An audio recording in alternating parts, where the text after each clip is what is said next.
AEC, mungkin perdagangan bebas di ASEAN. AEC adalah di mana suatu masyarakat seluruh ASEAN dapat melakukan kegiatan ekonomi secara bebas, dan Indonesia sebagai negara maritim harus memanfaatkan AEC dengan tepat. AEC itu adalah wadah kerjasama ekonomi antar negara ASEAN.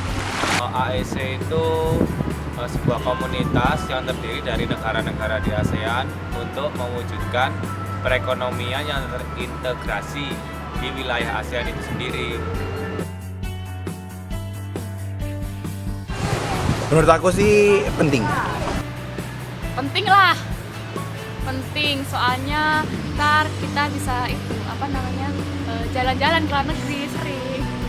AEC penting lah buat kita, penting banget malah. Penting nggak penting, menurutku juga penting sih, supaya kita bisa jalan-jalan ke luar negeri.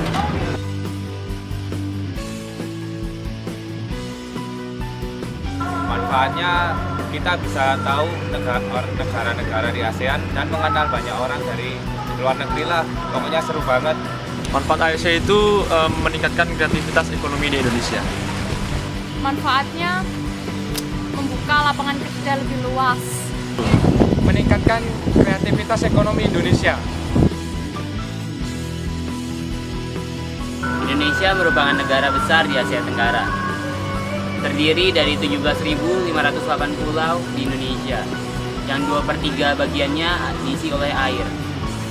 Dulu Indonesia dijadikan sebagai poros maritim di dunia. Dan nanti kita mengikuti AEC, tidak menutup kemungkinan Indonesia bakal menjadi poros maritim di dunia lagi. Dengan kita mengikuti AEC, Indonesia dapat meningkatkan daya saing sumber daya manusia. Sumber daya manusia di Indonesia tidak akan kalah dengan sumber daya manusia dari negara ASEAN yang lain.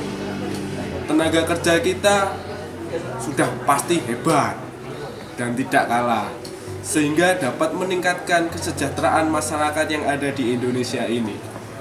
Bila dikelola dengan baik, sumber daya alam yang ada di Indonesia pasti bisa menghidupi semua rakyat di Indonesia. Tidak ada kemiskinan, kemalasan lagi, dan keraguan akan para pemimpin.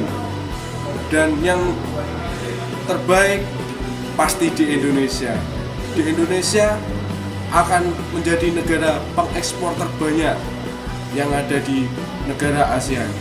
Lalu kekayaan Indonesia akan menyokong para masyarakat di Indonesia. Banyak orang menganggap Indonesia telah siap dalam menghadapi MPR. Namun, banyak tantangan yang ditemui dalam negara kita ini. Yang pertama, exploitation risk, kemungkinan untuk eksploitasi besar-besaran yang dapat terjadi di daerah dengan SDA yang berkualitas. Yang kedua, risiko ketenaga kerjaan. Tenaga kerja Indonesia memang banyak, namun dari segi pendidikan dan produktivitas masih kalah saing. Yang ketiga, perbaikan infrastruktur. Laut luas, tapi pelabuhan kurang memadai, jalan raya kurang bagus, jembatan kurang baik. Indonesia itu butuh infrastruktur yang baik dan aman supaya aliran barang dan jasa lebih lancar. Keempat, energi. Indonesia masih kurang dalam ketersediaan energi serta kemudahan berbisnis. Yang pertama, meningkatkan kemampuan hard skill dan soft skill dengan cara menggali berbagai ilmu dan melatih kemampuan tersebut yang diawali dari diri sendiri. Yang kedua, memiliki keahlian dan pemikiran yang bersifat global. Keahlian di sini berupa kemampuan berbahasa asing, terutama bahasa Inggris. Yang ketiga, dapat memahami nilai-nilai kearifan lokal yang bertujuan untuk memfilter budaya-budaya negara lain yang masuk dan mempengaruhi budaya lokal. Dan yang terakhir, yaitu pelatihan kepemimpinan, kompetensi, dan keterampilan untuk meningkatkan kualitas sumber daya manusia Indonesia agar siap bersaing dengan sumber daya manusia negara lain yang sudah terampil dan terlatih. Terima kasih.